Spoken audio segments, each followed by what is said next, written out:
All right, welcome back to a new installment of the Wide Right Podcast. I'm your host, Miami Hurricanes beat writer Manny Navarro of The Athletic. It's Wednesday around 11:45 a.m. Carlos Ledo of the MIA All Day Podcast is back with us. Carlos, you look very refreshed. First of all, your goatee, I mean, it's black. The last time I saw you, it was gray. What happened? So usually in season, I have my Just for Men. Now, usually I use Just for Men every once in a while. It just had been so long, like probably like 6 weeks since I had done it. So I had the full, actually more than that, since I had the full Santa Claus look on me, which I detest because it makes me look older than I actually am. Mm-hmm. And I actually shaved, so there's no additional gray coming in. So just admit it, you were motivated by the comments on YouTube saying that you looked much older than you sounded, according to some of the comments. Well, first of all, there was one comment, and the guy said I sound younger than I look. So let's not misconstrue that. That could be taken in a positive light or a negative light. But yeah, whatever. I used my Just for Men this week so I can look more my age. The Canes have been through 4 practices so far. They're practicing today, but there's no media. So I'm not counting that. To me, they've only had 4 practices since we're not allowed to be out there. So I'm not counting it. And they have yet to be in full pads, maybe until today. Maybe that's why Mario didn't want anybody around. But, you know, it's been basically shorts and shoulder pads. We've been out there to see, basically warm-up drills, stretching exercises, and then Mario kicks us off the field when it's time to start doing 7-on-7, 11-on-11. And yet all these opinions, Carlos, have come out about who's doing really well in camp and who isn't. And well, listen, the first opinion that I want from you is who seems to be the most limber of the Hurricanes during that stretching period? Because that to me is going to determine how well they're going to perform. Can I say Logan Sagapolu, the offensive lineman from Oregon, the 700? You can say whoever you like. That's pretty impressive. That's pretty impressive. Yeah, I mean, I saw him touching the floor. Maybe that's because he's not that tall, but he was able to reach down pretty easily while doing these stretching exercises and limber. So yeah, listen, I'm not that tall either, and I can't touch my toes right now. I mean, I think I would rupture a spleen, pop 2 hamstrings, destroy my MCL and ACL on the way down. There's been a lot of hot takes, brother.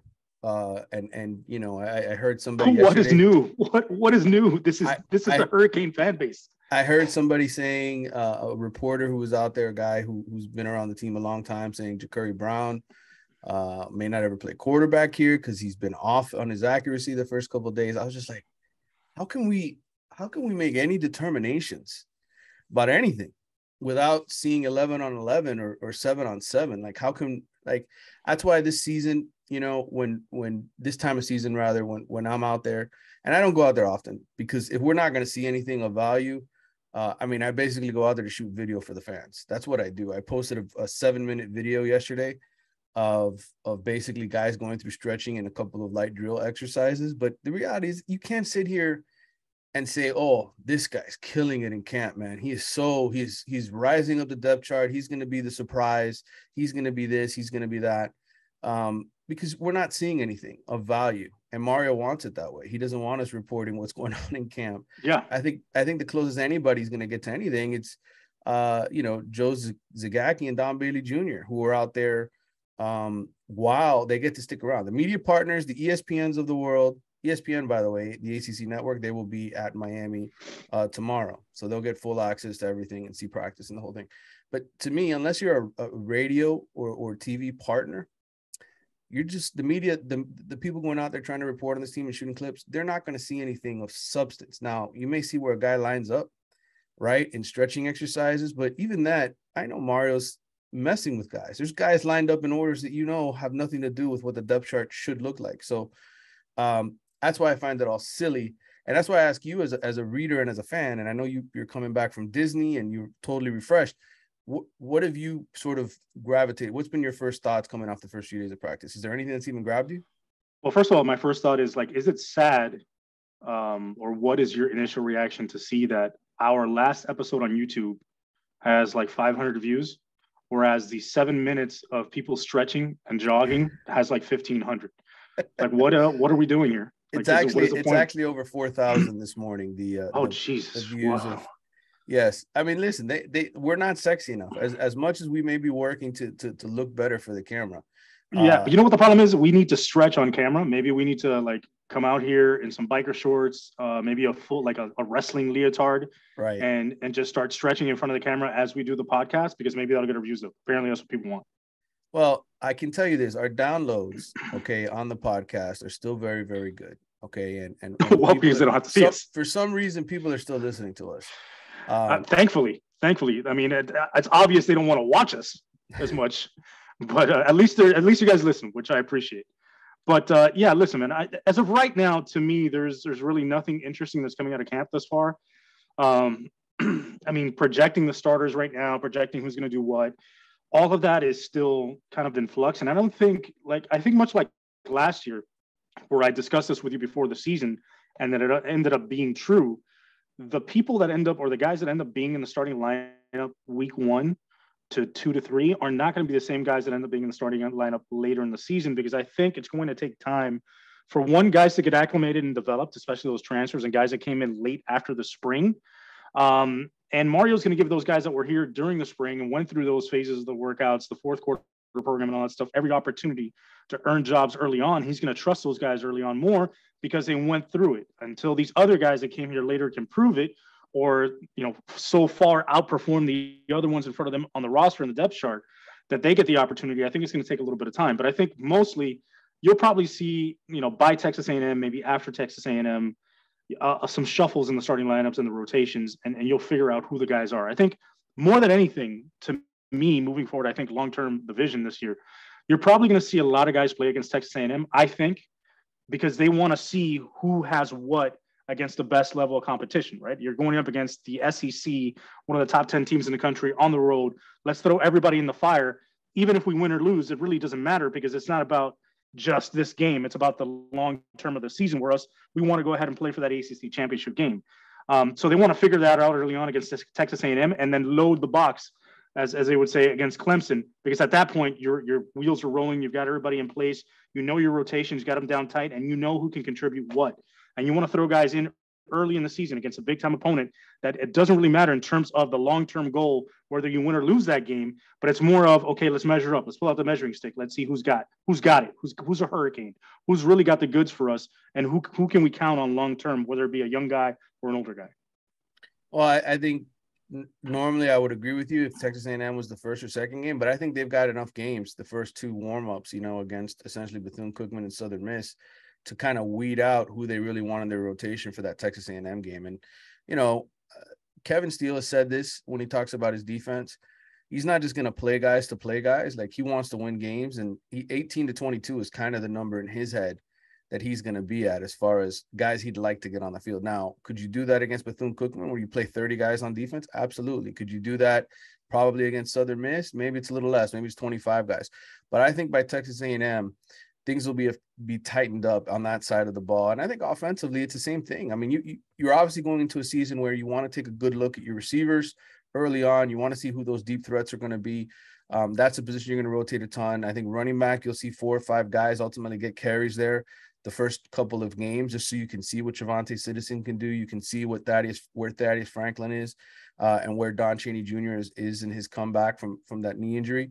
But I think ultimately, come Texas A&M, I disagree, Carlos. I think they're gonna tighten things up and try to win that game. I think, the one thing I will say for Mario and this staff is they're not coming in here to, I don't know, just see what they've got. I think they have to know. They have to win. They need results, and you don't just sort of sacrifice a game.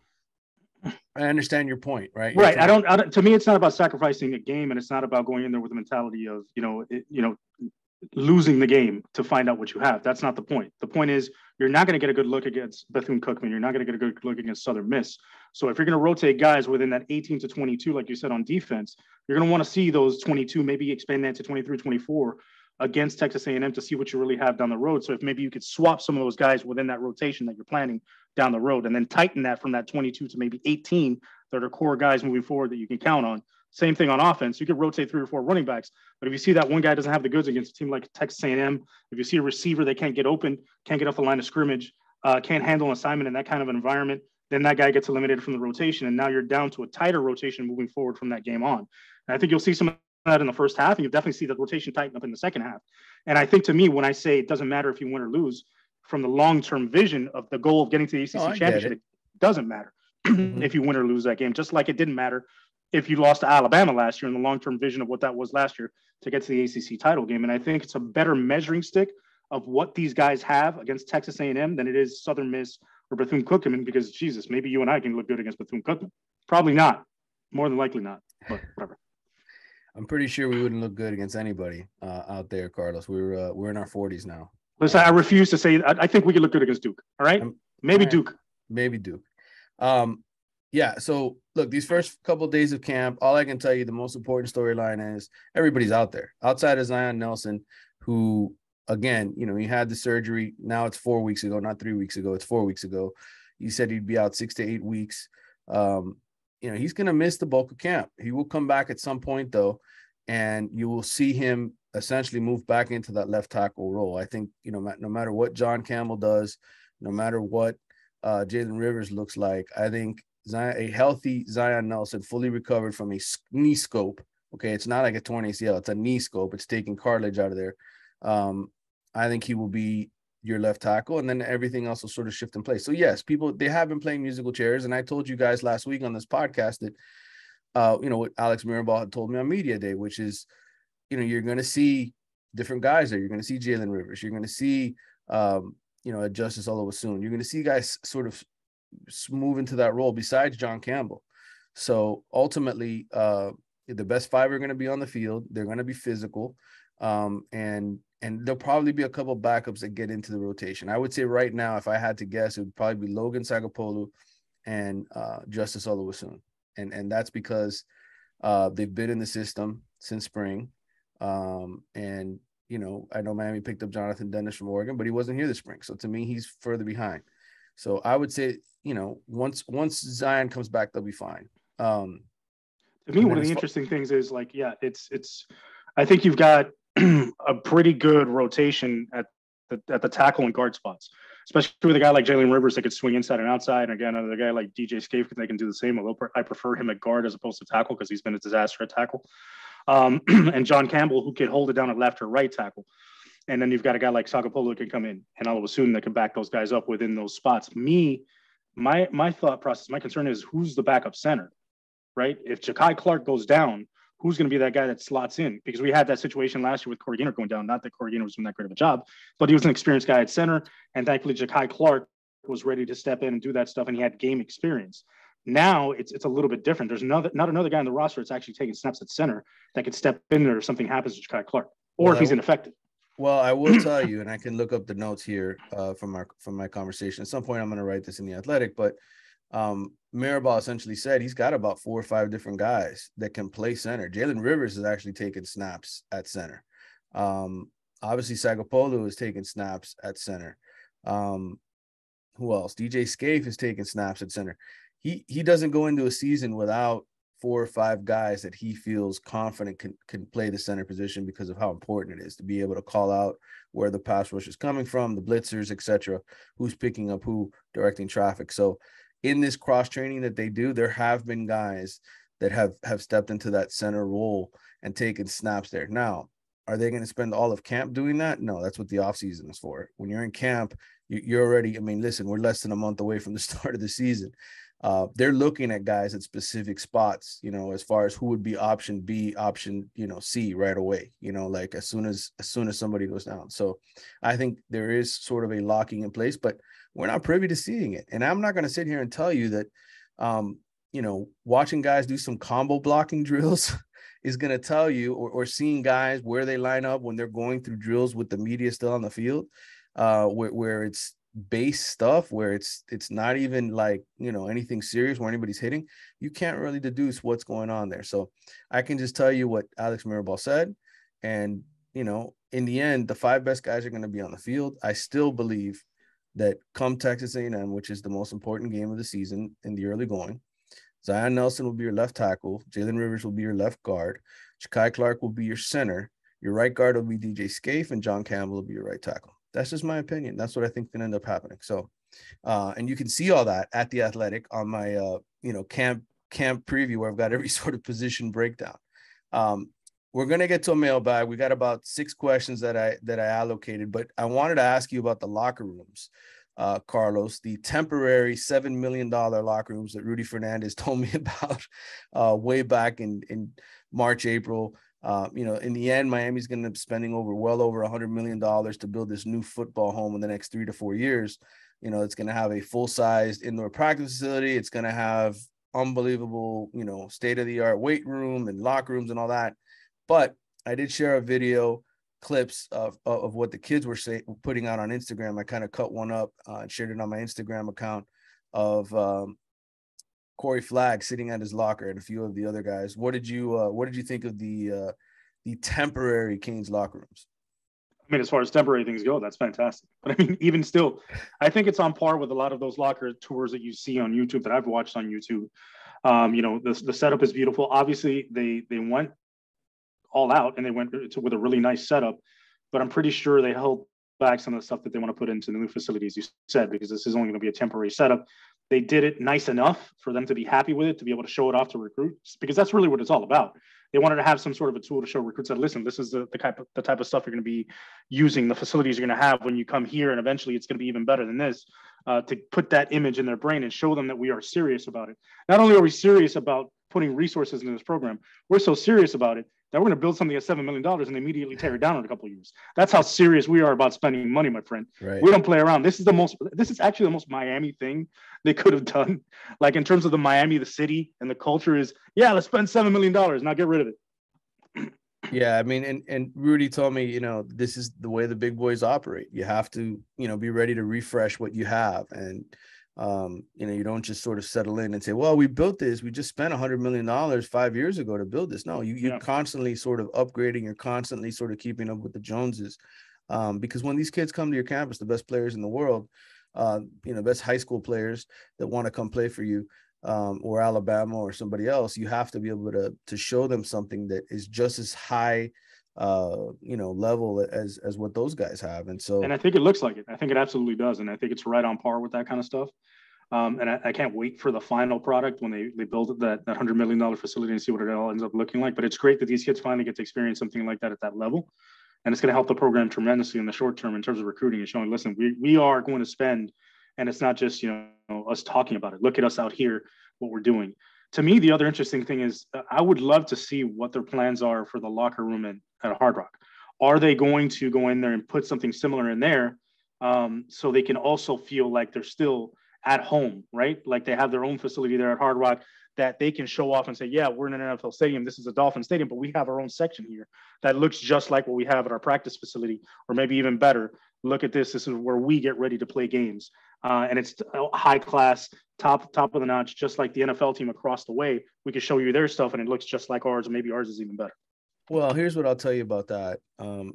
First of all, the stadium is owned by the Dolphins, so it's up to the Dolphins to decide, if they're going to allow something like that. I would assume Miami would want to upgrade what they have, but I haven't heard any complaints from the players over the years that Miami's been playing at Hard Rock Stadium that the locker rooms are insufficient or it's not as nice as Alabama. Look, the bottom line is you're a renter. That's not your stadium, right? You're relying on the Dolphins. I will say but I'll say this: it wouldn't be the first time that a college program and an NFL team, where an NFL team allows a college program to use a facility, have partnered and allow that college team to make that their section of the locker room their own. Because if you watch the the now Vegas Raiders, their stadium at Allegiant Stadium, they allowed UNLV to do that in their section of the locker room. So it's not uncommon. So it's something that the Dolphins and the Hurricanes may want to approach and say, listen, obviously, it's not about the locker rooms being insufficient. That's not the point. I'm sure they're great. They're good enough for them to get ready and be able to play on the field. The point is that you want it to match what you have in your practice facility. Because at the end of the day, where these guys are going to go play at Alabama and all these other places, that's one and the same. That's where they get ready for games and practice. So you want that to be sort of like that bridge between the campus and the stadium, so it feels like it's part of your program, not just like you're a renter, like you said. Yeah. And look, I think eventually those are things that the Hurricanes are going to push for. But I know right now the priority, from talking to Rudy Fernandez, who's obviously the right-hand man of school president, Julio Frank, I know the priority is we've got to upgrade what we have here on campus first. So I'll ask him, though, what the plans are maybe with the Dolphins to upgrade the situation there. All right. Bruce Feldman came out with his freaks list today. Do you enjoy reading Feldman's freak list every single year? I mean, they've got, I just clicked on a video of Mozzie Smith from Michigan by accident. I'm flipping through his article here, the top 100 football freaks in college football. And every year I'm blown away by the guys on this list. No Hurricanes in the top 100. And I've talked to Bruce about this in the past. He relies on, the strength and conditioning coaches to educate him and tell him, hey, these are guys that, are deserving of being on here. And sometimes, he doesn't get that information necessarily from every school that he reaches out to. So I don't know if Miami got all the info they wanted to him, but there is a former Hurricane on there, and I'm sure you don't even remember him, Carlos. He's number 4 on the list. That would be DJ Johnson from Oregon, who transferred to Oregon. Mario got him the transfer back there. He's a California kid. Was a top defensive end, right? Defensive end, top 100 player. Don't play with me, Manny. Don't remember him. Don't play with me, Manny. Hey, you're all about that life, baby. Isn't he from Sacramento? He is from Sacramento. See, Manny, don't play with me, Manny. You're on it, dog. Don't play with me. You're on it. He only played 152 snaps on defense. Was playing tight end over there for him, but these are some numbers, some jaw-dropping numbers, as my boy Bruce Feldman writes. He's 6'4", 275.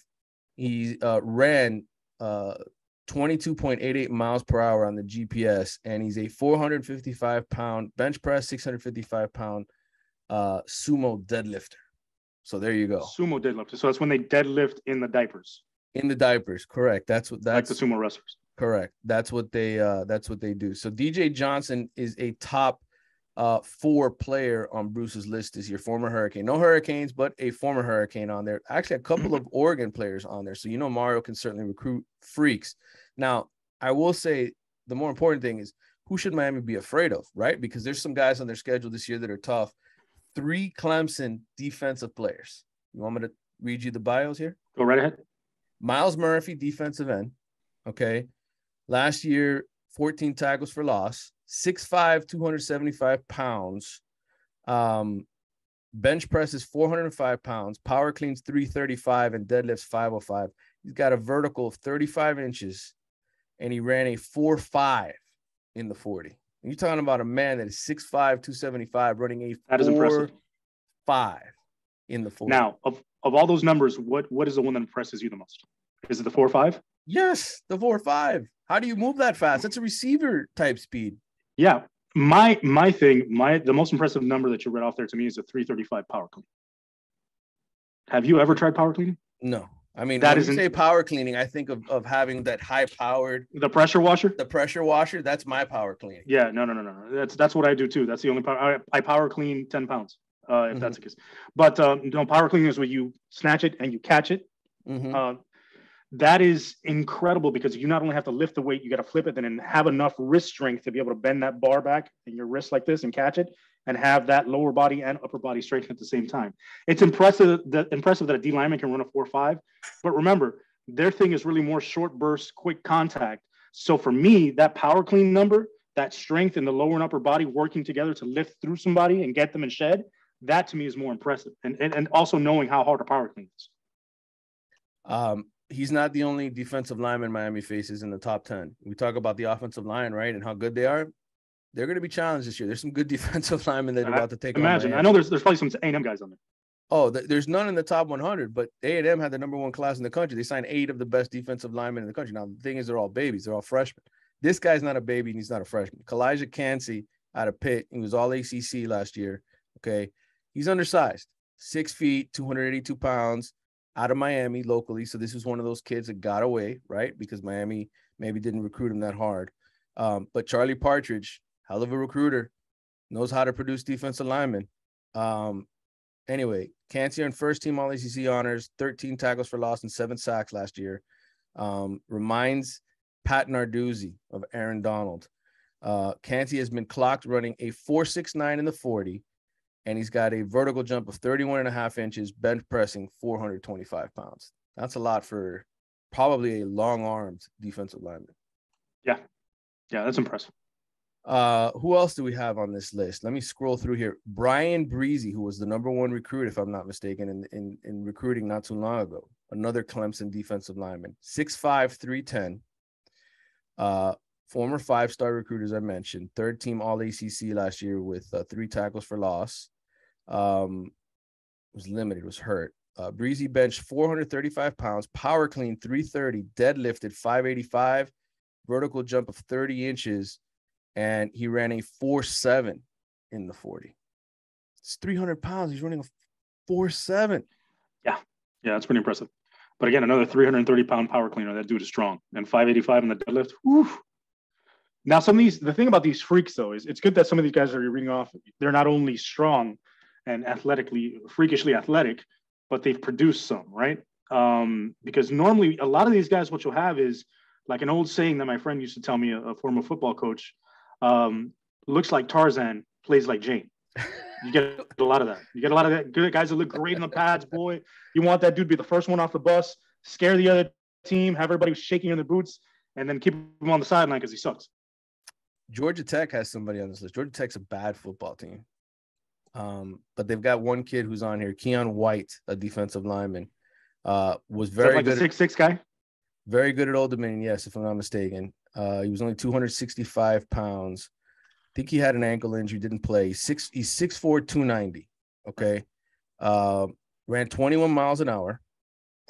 Has a vertical of 32 inches and did 38 reps. 38 reps of the NFL standard 225 pounds on the bench press. 38 reps. What were his tackle numbers and his TFL numbers? He was hurt the last couple seasons. He was hurt last couple seasons. Yeah. Okay. He might be another one of those looks like Tarzan, plays like Jane. Can't stay on the field. He could. Who else do we have on here? On Miami's schedule? Trenton Simpson, a linebacker. All right. He's 6'3", 240. He's from Clemson. Only 6% body fat. He's 6'3", 240 with 6% body fat, ranked third on the team with 78 tackles, finished second in tackles for loss 12 and sacks 6. Bench presses 375 pounds, power cleans 355 and has a vertical of 35 inches. He did a 10-2 on the broad jump. More impressively, they say he's run the 40 in the high 4.3s. 6'3", 240-pound linebacker, high 4.3s in the 40. Yeah, that's insane. And with the strength numbers, like you said, is with the power clean and the deadlift on top of that 4.3, that broad jump, that means he's explosive. And now, I don't want to sell the Miami guy short. We shared last week on the podcast and in stories some of the improvements Miami's made, and who knows if the Hurricanes have several guys that should be on this list that maybe they're I got to ask Bruce, did he end up talking to anybody at Miami? Did he talk to Aaron Feld? Did Aaron Feld share any information? Maybe he didn't, but it's obvious that, there's some really good athletic freaks, and there always are on Miami's schedule, but Clemson, 3 in the front 7 is pretty freaking impressive. And those are guys that are all in the top 30 here on Bruce's list. Now I'm going to try to find Texas A&M's guys because I saw it when I was skimming through it earlier that they had, I think, an offensive lineman and a running back. Let's see if I find both of those guys here as I'm sifting through. This is terrible podcast right now as I'm keeping everybody here with bated breath.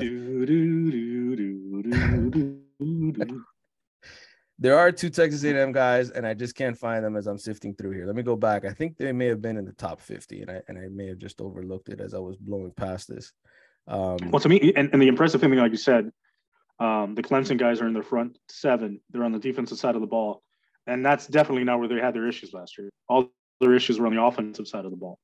Clemson's defense was still very impressive last year. They were still on par with those solid Clemson teams of the past, and they may be more improved this year than they were last year. So we'll see what happens.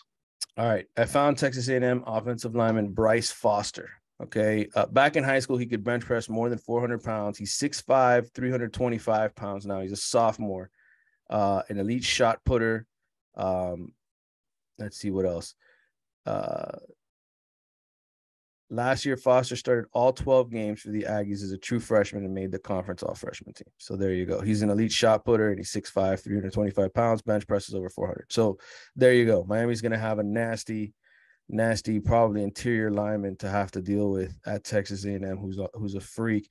And I want to find the running back because I looked at some of his stuff earlier. And I don't know. Here it is. He's a running back / kick returner. Devon Achane, Achane, the last name, Devon Achane. Arguably the fastest man in college football. 5'9", 185-pound junior. He's run a 10.02 personal best in the 100. It was wind dated. He's also run a 10.14 in the 100 that was legal. It ranks as the 10th fastest time in Texas A&M history. He's also clocked at 2020 in the 200 meters. He showed off that speed when he took a kickoff back 96 yards midway through the third quarter in a win over Alabama last year. The 20-year-old was also second on the team in rushing with 910 yards. He averaged 7 yards a carry. He also caught 24 passes for 261 yards and a touchdown. Yeah, kick and fly. I mean, honestly, that's no joke. I've yet to break down Texas A&M's roster, but this guy, I mean, he's little, but he sounds like a freak. Yeah. Yeah. He sounds like a rocket, to be quite honest with you. And, we're going to obviously talk about, some of the bigger games as the season gets closer here and break down opponents. I'm going to have some guys come on and talk about Texas A&M and Clemson and, we'll do all that kind of stuff. But listen, if you want a good read, subscribe to The Athletic. Click on Bruce's Freaks list. It's always a fun read. You can always find out who in college football is really special when it comes to, those attributes and those special gifts. So, all right, a couple more things I wanted to touch on before we wrap up and get to the mailbag here, Carlos. There is a new NIL group for Miami. Okay, they call themselves Canes Connection.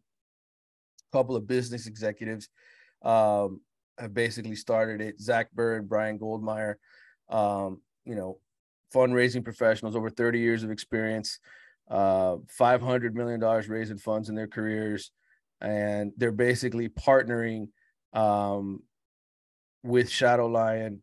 And, Shadow Lion creates a bunch of sports content, basically help players sell this and make money. Their idea is to raise $10 million on their own, which would basically match what John Ruiz, the local billionaire businessman, is pouring into Miami. So you talk about $20 million in NIL to work with for the Hurricanes. And that, I think, is going to be pivotally important when we talk about the growth of this program going forward, because let's face it, guy like John Campbell, right? Talented offensive lineman. He's a kid who thinks he can be a left tackle in the NFL. This year, he's not going to be the left tackle unless Zion Nelson misses significant time. I think he's the kind of guy with 2 years of eligibility left that if you're Miami, right, you want to get that guy paid to stick around and come back for one more year coming off of the knee injury he had. So that's sort of the perfect example of somebody that, an NIL organization like Canes Connection, I think, could help. And you're going to have other guys like that as well, that are going to be really good third or fourth year players with a year left of eligibility that, do they go in as a fourth or fifth round pick to just make that NFL money, or do they come back for that extra year? So it's good news for Miami that you've got now a collective known as the Canes Connection that's going to be working to try to make things even better for Miami in the NIL front. Yeah, not only that, but you want to have multiple sources of NIL money coming in, because you don't want it to be just all tied to one guy like John Ruiz. Yeah, it's great. It's going well for him, and God bless him. Hopefully it continues to be that way, but who knows what happens down the road, right? You don't want to be tied just to one guy and then have that ship come crashing down, hit the iceberg, and it sink like the Titanic, and you got nothing left. So you want to have other sources of money flowing in to the NIL pool to have that ability to not only, not just count on one guy, but have more diverse sources that you could allocate, right? So you could maybe allocate one of those sources specifically for players that are already on the roster, whereas, incoming freshmen can have another allocation and things of that nature. So you could spread that money out a little bit better, maybe pay some of the top tier guys a little bit more than you would be able to with just one source of income coming in, or NIL money coming in. And really, it just helps the program overall if you're able to bring in additional sources for that NIL and grow those coffers to be able to be more versatile in how you handle that money. Yeah. And again, this is an important factor in college football today. I didn't necessarily think all along that it would become this big of a deal, because I thought, well, people are still going to be paying people under the table. What does it matter, right? If you can't influence recruits, it's obviously influencing recruits. If recruits are, partnering up with these NIL companies, and as soon as their high school eligibility is done with, they're going to sign those deals and try to get themselves paid. So I think it's also a bigger benefit to the guys who were the bagmen in the past who were giving the money under the table to do this through NIL, because now they get a tax write-off. Correct. So obviously, good news for Miami. We'll see if they can get to their $10 million goal for NIL. But if you have 20 million in total between Ruiz and those guys, I mean, I've had somebody sort of estimate how much it would cost really to maintain an elite team, and I heard it was closer to 30 million. But hell, 20 million is a lot of money. That's a lot of money for these kids, and I think if you can keep them happy, for the most part, some of these kids are going to decide to come back to school. You will see less people jumping to the NFL because of this, and I think you will see Miami remain in the game for a lot of these elite recruits. I want to do a segment later on in this podcast. Hopefully, I end up getting him with Andrew Farrelly talking a little recruiting. I caught up with Hakeem Williams, a 5-star wide receiver out of Stranahan. I talked to 4-star defensive lineman Ruben Bain at a high school media day this past weekend. I'm doing stories on them. I think the Williams story has already come out on theathletic.com, but Miami's looking for that elite receiver. They still don't have him committed in this class, and I don't think Hakeem Williams is going to go to Miami. I know Miami's one of the 6 finalists, but I personally think it's a Pitt, FSU, or Texas A&M sort of battle for him. Pitt and FSU have 2 position coaches that he's really close with. FSU has a former teammate of his at Stranahan, and then Texas A&M is Texas A&M, right? They had the number 1 class in the country last year for a reason. So, but I do think Miami has a really good chance to get Ruben Bain. I'd say Alabama is his biggest competition. Anyway, I'll talk about that with Andrew in another segment here on YouTube and eventually in the podcast, in the Wide Right podcast. We're going to try to get together tomorrow morning at some point to record that. But let's dig into these mailbag questions, Carlos. This is the first one. Biggest surprises of camp so far. This is from BC Mantilla. I think it's Brandon on Twitter. BC Mantilla, thanks for sending your question in. I'm going to say this. The biggest surprise of camp so far is that everybody's healthy. I really thought there were going to be more injuries. I thought, we were going to go out there and we're going to see a bunch of guys standing on the sidelines that not participating. So far, so good. Knock on wood, right? If you're a Miami fan. I think to me, that's the biggest surprise. And I think that's the credit to the strength and conditioning program, that fourth quarter program, and how they've handled player recovery. I think one of the interesting things that I read, I think it was in your article in The Athletic, that they talked about that was cool zones. Mm-hmm. Where the players are coming off the field and they have these things that get to 18 degrees so they can sit in them and bring their core body temperature down immediately within a few minutes. And Mario didn't want to discuss or go into detail because he said it would be boring to explain how those things work in the recovery process. But it's obviously scientifically proven, and that's why he has it out there.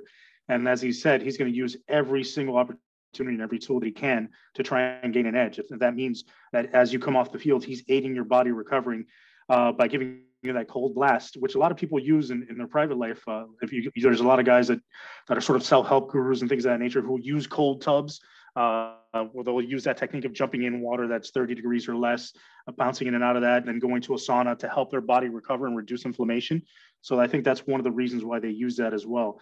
It's just interesting to see Mario. That to me is one of the surprises, using those little things that you wouldn't normally think of as an advantage, as a tool that will help the team long term stay healthy and grow. And I think the other thing that was a nice surprise was hearing Aaron Feld speak and talk about his philosophy in terms of how he builds the players' bodies and gets them ready to play. And I loved his answer about Sakapolo's 700-pound squat. He said, okay, what is the number that a player needs to be at in terms of their squat or their bench or whatever to be a highly effective football player? And nobody knows because it doesn't exist. So it's not about that. It's about building the best football player we can through functional strength and the things we do, and not specific numbers. That they don't chase maxes, they chase performance, essentially is what he's saying, which is great to see. The other thing I'm surprised about is Sagapolo, as you said, being the most limber of the guys out there in the stretch. Hey, he was moving pretty good for me. All right, number 2, is John Campbell looking good enough that he ends up starting somewhere on the offensive line after Zion comes back? This is from Lucchini Yo on Twitter. Yes, I think without question. I think if you just listen to Mario Cristobal talk him up, saying he's going to be one of the best players in the ACC this year and maybe the country, that doesn't sound like a guy who's going to the bench to me. I think that sounds like a guy who's supposed to be starting at one of those tackle positions. And if not, you kick him inside the guard and you have him out there. He's super athletic. Again, we've talked about John Campbell a lot on this podcast just the last couple of days. And I can tell you that it's not just Mario that felt that way about him. I mean, Garrett Justice, the former offensive line coach, felt the same exact way about him. I think without question, he's a starter. Yeah, and as you said, it's going to be the best five to play. And I think John Campbell, probably based on everything we're hearing, is one of those top five guys, especially as high as Mario's been on him. As you said, guys in the past, he's just had some unfortunate instances with injury, especially last year. So I don't think it's even a question. I think he's going to be that right tackle once Zion comes back. Now the question is where the other guys bump around. But I think it ends up being like what you said. I think Jalen Rivers at left guard, Jakai at center, DJ Scaife at right guard, and John Campbell at right tackle. And probably the only guys that'll get moved around are somebody in the interior because I think those tackle spots are pretty solid. And I think Jalen Rivers is going to be great at left guard.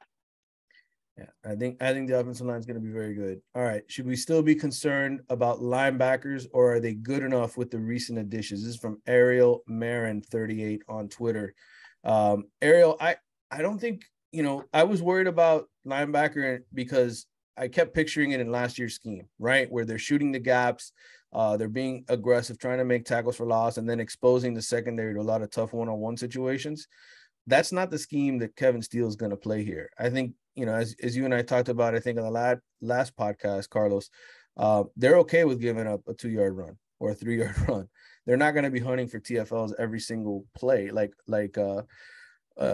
Manny Diaz's defense has, for a few years now. I think they're all about creating those third down situations and getting off the field. And are they good enough? Are they as talented? I think Wesley Bissainthe and Chase Smith eventually are those guys that are going to be good enough, that are going to remind you of what Miami linebackers are supposed to look like. But I think Caleb Johnson, I mean, they were bragging about how fast he looks out there. Some of his teammates were saying he's super fast getting to the ball. He just has to learn the defense. He just came in from UCLA. He wasn't around in the spring. So I think it's a work in progress, but I expect them to be better. I also think they're going to be really, really good starting in 2023 when they get some of the kids that they've got committed.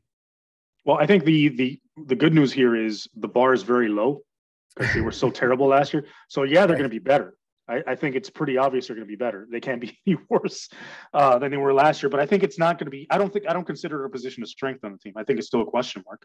I think until they do it on the field, until they show us what they have, and I think until they settle on who those two guys in the middle are going to be long term, although they're going to rotate, who those guys are going to count on first and foremost are going to be, then we're not going to know really. And I think to me, just adding a guy like Caleb Johnson helps a lot because you needed more athleticism at that position, as we saw last year.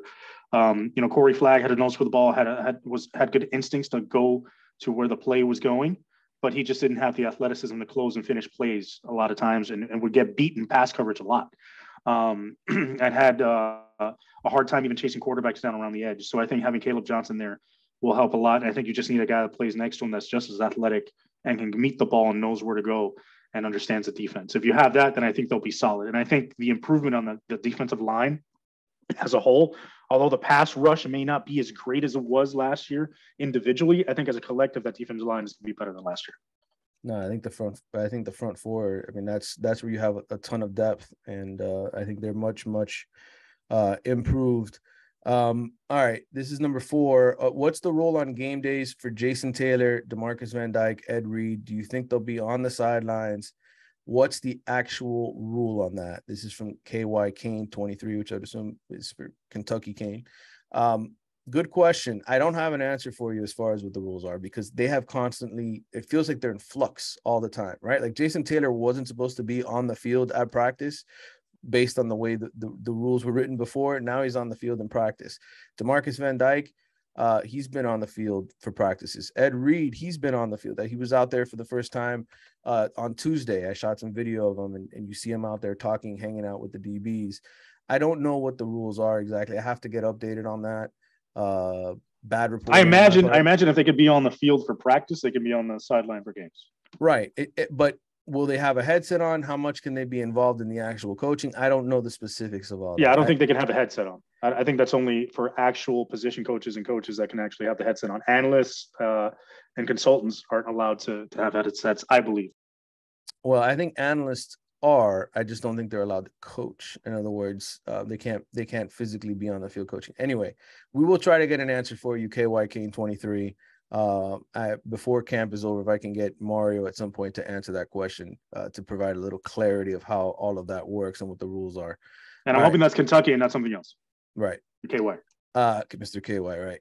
Number 5, do you believe a season shy of expectations handicaps this upcoming class or future recruiting classes? Or do you believe, in spite of the record, Mario and company can still stack talent to progress and remain on par with the collective timetable? This is from Matt JG 1987 on Twitter. Matt, good question, hard question to answer. I think when it comes to elite recruits, you're in danger no matter what of losing them. Even if you go 12-1 and or whatever 13-2. Like if you have a great season, if you're Miami, odds are you're going to keep the majority of those recruits. But I think even if Miami wins 10 games this year and gets to the ACC title game, the best of the best players in the country can always be flipped. You have Alabama, you've got Georgia, you've got teams that are going to be playing for championships this year, who have NILs. And so, I don't know how much record ultimately will factor into this, because I think Miami's going to have a good season. I think they're going to win 9 or 10 games and get to the ACC title game. And I think if they do that, and they don't fall short of that, then I think they'll keep the majority, if not everybody, that they have committed, because a lot of these kids are signing with Miami, not only for NIL, but also because they believe in Cristobal and they know he's got a 10-year contract and they want to come and live in Miami. And so they're picking the school for a lot of other reasons besides winning. Now, if Miami goes out and wins 7 games again, yes, they're definitely going to lose people, right? Because those guys are going to be easily flipped to go elsewhere. But I guess my overriding point is, just because you have a good season doesn't guarantee you're going to hang on to those recruits, because especially the elite ones, I'm talking top 100 in the country, because they can always be flipped, and who knows, coaching changes, guys leaving, all those things always play a factor. I think if it's like you said, if it's a disappointing season, I think guys are going to leave. I think you would even see coaches jump ship and go somewhere else, because at that point, the coaches on the staff don't want to be associated with the stink of a disappointing season, and they want to try and leverage whatever they can to get out and go somewhere else and get away from the sinking ship. And at the same time, the main point is, we've had hype in the past. We've had Manny Diaz come in the boat, say this is a new Miami, do the wrestling moves in the ring and all that kind of stuff to hype people up. We've had Al Golden with the whole, are you kidding me? This is Miami. Are you kidding me? Quote at the podium. We've won the press conferences so many times. We won the offseason so many times. We have more offseason and press conference championships than we do actual national championships, but it's resulted in nothing but mediocrity for the last 20 years. So the point here is, if Mario comes in with all these plans and all this hype and all this talk and all these bells and whistles, but lays another egg, then what's the difference? Then what is the point of coming here if you, with all these resources, all these transfers, this coaching staff that is like none other in college football probably right now, and you lay an egg and you go 7-5, then what's the point? Then you're no different than Manny Diaz. So it needs to be a season where you can clearly see the distinction between what the program was, where it is, and where it's going. Because if you can't sell that vision that you're telling recruits it's going to be, right? You're painting this picture for them. And if you can, in this first season, at least throw on the broad brushstrokes on that canvas to show them where it's going, then you're the same as everybody else that came before you. And there's no difference. You could be, all the hype. You can say all the right things. You could be the guy that gets up at 4 a.m. and is relentlessly recruiting. But if you're basically laying eggs on the field, then you're no different than the guy that was pulling in on the boat into the wharf and tackling dummies in a fake wrestling ring, right? So there needs to be production. I think this team needs to be at least 9-3, be playing for that ACC title game. And, beyond that, it's also how it looks on the field. You could end up being 10-2 and look shitty and your wins, and then it's be like, hey, what's going on here? You could get destroyed by A&M. You could be destroyed by Clemson, get to the title game, and get destroyed by Clemson a third time, possibly lose a bowl game. And at that point, it's like, are they really progressing, or was this all smoke and mirrors because the ACC sucked this year? All great points, Carlos. I can't argue. All right, number 6. Which of Cristobal's coaching shortcomings concerned you the most going into the season? Stubbornness, clock management, etc. This is from Jason, Real Hip Hop. Well, if Coach Cristobal is listening, he has no shortcomings, right? I mean, we're not going to talk about any shortcomings here. That's not what we do. If he's not listening, which he probably isn't, I would say the only thing I have heard consistently as far as a criticism of Cristobal is that at times he can be a little stubborn as far as wanting to take control of the game plan, the offensive game plan, right? He wants to pound the ball, wants to be ball control, etc. I think he's probably heard that criticism, and he hired a really good staff. You know, Josh Gaddis was the Royals Award winner. He's supposed to trust him. And I think he runs an offense very similar to what Cristobal wants anyway. So I think, you know, you talk about which ones concern me the most. I would say that's it. A coach that doesn't let his guys do their thing. That's always a concern. But other than that, I you know, clock management, I think that's something that, you know, you have guys that do those things with you, that help you with that, right? That remind you how many timeouts you got left. Hey, coach, this is how much time is left on the clock. Like, obviously he's going to be doing that as well, but I just think the bigger sort of quote unquote shortcoming or concern would be his stubbornness of those two. And I think aside from, you know, the ability to develop players better, help with the game plan, all that stuff, the fact that he's hired this kind of a coaching staff with experience and that has produced at a high level at different places is important, because then they're more likely to push back on him because of their experience level and their production. They can say, look at what I've done in the past. I'm not just some kid that you hired, some guy that you gave the job to who's coming up as a quarterbacks coach and his first OC job. I'm Josh Gaddis. I'm a Royals Award winner. I've been around the block. I coached for a guy that coached in the NFL. You know, I've got some cachet that I can push back on you and say, no, this is the way we're going to do it because this is how it's worked.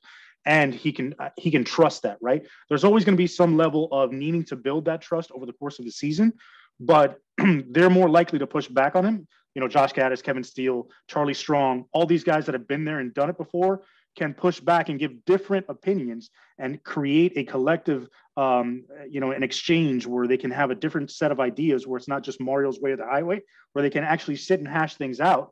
Maybe it gets a little intense, but at the end of the day, they'll come up with a better plan than just having one voice that everybody adheres to, right? It's not going to be the George Steinbrenner thing with the Yankees. It's going to be more of a collective thing where everybody has input into the game plan and has to make a case for what they want and can actually show the result they've had in the past with what they've done.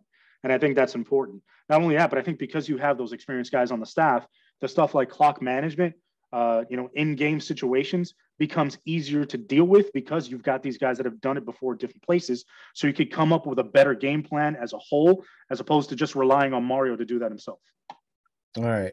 Good answer, Carlos. There were a couple more that came in, and I don't want to ignore them since we have a little bit of time here. I got some time, man. Do it.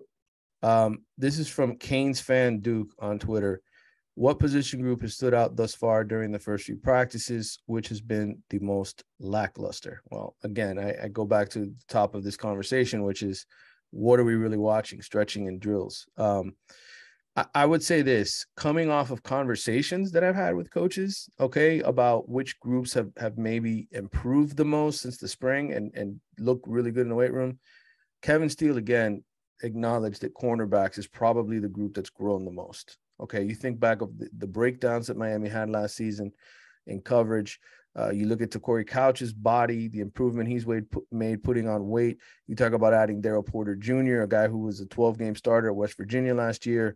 I would say if you were to just go back and look at Miami's cornerbacks, you know, at the end of last season to where they've come now in a matter of 8 to 9 months, I would say that's probably the group that stood out the most. Now, from the practices, I couldn't tell you. We're not watching the cornerbacks cover anybody. But that would be my response to that. And obviously running back, the fact that there's 5 guys there that are all really good looking type runners. I would say that for offense. And then the most lackluster, I mean, again, it's hard to really crap on anybody and say that they've looked lackluster. I would say at times I've seen receivers drop balls in these little drills, like Xavier Restrepo's dropped a few balls.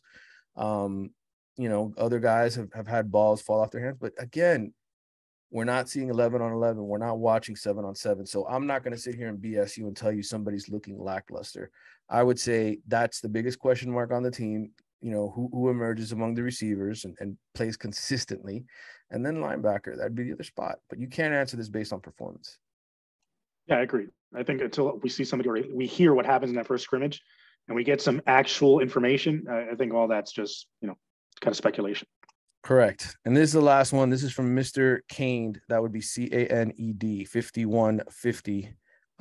What player on the team last year has made the biggest improvement to do better? Due to better coaching this year? again, another tough question to answer without seeing any real progress in terms of 7-on-7 or 11-on-11 work. I would say this: physically, the guys that have really looked good to me. I thought Leonard Taylor, whatever he did in the weight room, I think he's gonna take off. You're talking about a guy who didn't start, played 200 snaps, and led the team with 9.5 tackles for loss. I think he's a starter this year from Jump Street. I think he's a guy who goes in and probably takes off as far as his career is concerned. And then as far as coaching, I would have to think the linebackers are going to look the best in terms of most improvement, because you've got Charlie Strong coaching them. You got a scheme that's going to get the most out of them. And they were so terrible last year that it's got to be better. It has to be them, right? I mean, I don't know your thoughts other than that.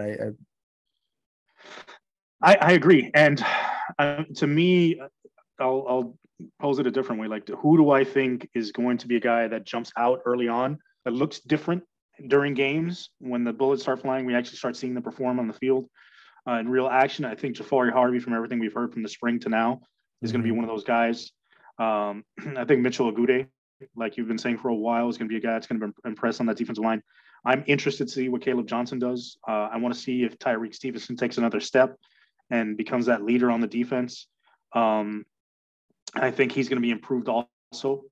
And I think on the offensive side of the ball, I think Restrepo is going to be a big part of the offense. I want to see if Will Mallory can be consistent and be that tight end that they can rely on, like they did at the end of the season, not like it was at the beginning of the season. I think the other thing is, I want to see, here's the biggest question mark. Everybody's assuming that Tyler Van Dyke is going to be excellent from day one all the way through. And we forget those rough patches he had against North Carolina, against Virginia, against Florida State, even later on in the season. So teams are going to be preparing differently for Tyler Van Dyke now that they have a season of film on him. They saw what bothered him. They saw what made him play out of sync. So can he deal with that kind of stuff? How is he going to react to how defenses play him now? Can he take his game to a different level and not just be the guy that he was last year? Because I'll tell you what, the guy that he was last year isn't going to be good enough this year, because it's going to be different this year. They're going to play him differently. They're going to force him into situations that made him uncomfortable last year and try to put him, like you said, with Kevin Steele last week, make him play left-handed. So that's what teams are going to try to do to him. Can he evolve as a player enough to get around that stuff and go in different directions with the football, as opposed to just locking in on one guy or doing what he was doing last year, which is falling in love with the deep ball and just try and hit deep shots. And if he didn't do that, then there really wasn't much going on. So can he evolve as a player and take that next step as a quarterback? We're automatically assuming he's going to be a Heisman contender and be this great quarterback going forward, which, I believe he will be. But to me, it's still an interesting question. Let's see that evolution. Can he take that next step to be a great quarterback based on how guys are going to play him, teams are going to play him this year? Yep. I mean, that's his challenge this year, right? When teams scout him and they know him and they take away his strengths, what is he going to do to counter? Excellent point. Because it's a whole lot different with preparing for him with 1 week of tape, right, and 1 week of prep as opposed to a full offseason. Right. Carlos, appreciate it. You did a good job as always. And if you're not subscribed to The Athletic, please subscribe to The Athletic. You can follow this podcast on a lot of different places. Obviously here on YouTube where you're watching it. You can download it at The Athletic. You can download it on Apple Podcasts, Google Podcasts. You can go to Spotify. It's available everywhere. Go back and listen to some of the previous episodes if you're just tuning in for the first time. And make sure to follow me on Instagram and YouTube. I'm posting videos there from whenever I go to practice. I'll have a feature here soon on Mr. Kane's barber, Steven Rivera, who cuts the hair of multiple Hurricanes players as well as the Dolphins. And there'll be some fun off the field type things as well, besides and recruiting. I just put out that Hakeem Williams story, Ruben Bain, the 4-star defensive lineman from Miami Central. A lot of content available for you guys, and Andrew Farrelly as well will be coming on to talk recruiting with me frequently. So Carlos, thanks again, brother. We'll talk again soon. All right, man. Hey, it also, I dropped that comparison or saying why the 83 national championship team was thank you for greatest of all time last week. I'm going to be working on the 87 team this week. Hopefully I can put that episode out by the end of the week, and then we'll be moving on with each champion, giving reasons as to why that team should be considered the greatest of all time on the MIA All Day podcast. Yes, be sure to also subscribe to the MIA All Day pod. Carlos does a great job, and this 83 breakdown, I'm definitely going to listen to it here when I get in the car at some point soon. Carlos, that's when I throw on all my podcasts so I can listen to it while I'm driving. But I know you're going to do a good job with that piece because you spend a lot of time analyzing and break it down. So make sure to follow Carlos on Twitter and at the MIA All Day podcast. All right. All right, man. See you guys next week. Peace.